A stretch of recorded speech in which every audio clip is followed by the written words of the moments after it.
The Rocky Mountains of Kananaskis, Alberta, usually a symbol of peace and natural beauty, stood as silent witnesses to a gathering unlike any before.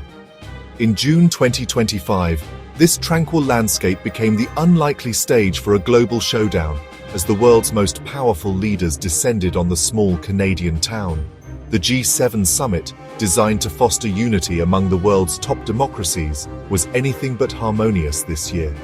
Instead of collaboration, the air was thick with suspicion and disagreement. Tension crackled between Canada and the United States, longtime allies now suddenly at odds over trade and economic policy. President Trump's America First tariffs on Canadian steel and aluminum sent shockwaves through Canada, threatening not just jobs, but decades of trust and cooperation. The summit, intended for open dialogue and cooperation, quickly turned into a battleground. Trump doubled down on his stance, hinting at even more tariffs, and then abruptly left the summit early, leaving leaders stunned. The world watched in disbelief, wondering if this historic partnership between neighbors and allies was about to fracture beyond repair. For many Canadians, it felt as if a trusted neighbor had suddenly slammed the door shut, leaving uncertainty and disappointment in its wake. The stage was set for a confrontation that would test not only the strength of North American relations, but also the resilience of the global order itself. Across Canada, outrage erupted. From Vancouver to Toronto, thousands protested, waving flags and demanding fair trade, not a trade war.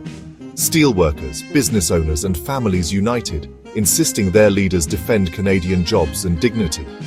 Trade, usually a dry topic, became personal.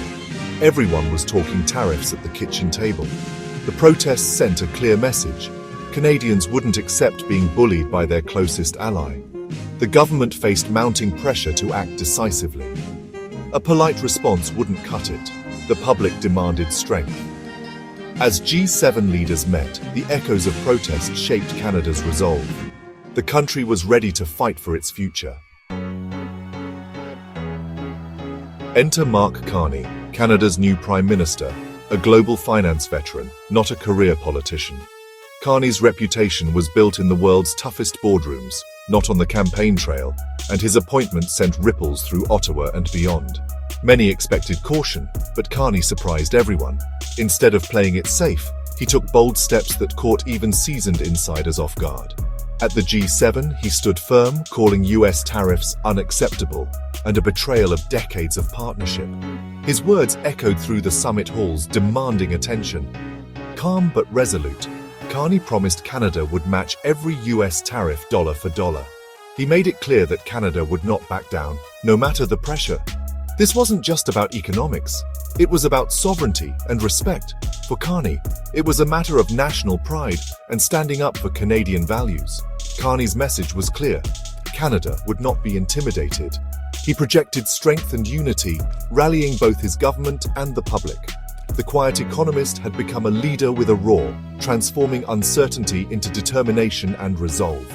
Canadians saw their new Prime Minister channel their anger into action, inspiring hope and a renewed sense of purpose across the country. The world saw a new, assertive Canada, one that refused to be sidelined or silenced on the global stage. The standoff had a face and a voice. Mark Carney had arrived, and the world was watching. Carney's bold move turned the summit into a high-stakes game, with every leader acutely aware that the stakes had never been higher. Canada's retaliatory tariffs targeted key US products, aiming to pressure Trump at home and send a clear message that Canada would not back down easily. Tensions soared, but behind closed doors, both leaders agreed to urgent trade talks, knowing that the economic fallout could be severe for both nations. The public fight was fierce, with protests and heated press conferences. But neither side wanted a full-blown trade war that could spiral out of control. The core issue, Trump demanded tariffs as leverage. Canada refused to negotiate under threat, insisting on respect and fair play at the table. The standoff was about more than steel. It was a clash of worldviews, power versus partnership, confrontation versus cooperation. Negotiators faced a tight deadline to find common ground, racing against the clock as pressure mounted from all sides.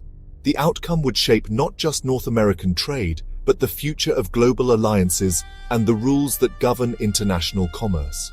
The world watched as two visions for international order collided, each side determined to defend its principles on the global stage. The next 30 days would decide not only which would prevail, but how the world would remember this pivotal moment in history. The G7 drama was more than a neighborly spat. It was a global turning point. Canada's defiance inspired other nations, showing even smaller countries could push back against superpowers. Carney's stand reshaped Canada's image, no longer just America's sidekick, but a strong, independent voice. The conflict could drive Canada to diversify its trade and strengthen new alliances. The world now faces a choice: rules and cooperation, or power and threats. The US-Canada dispute is a test for the future of global trade. As the dust settles, the world wonders, will nations work together or go it alone? What do you think should happen next?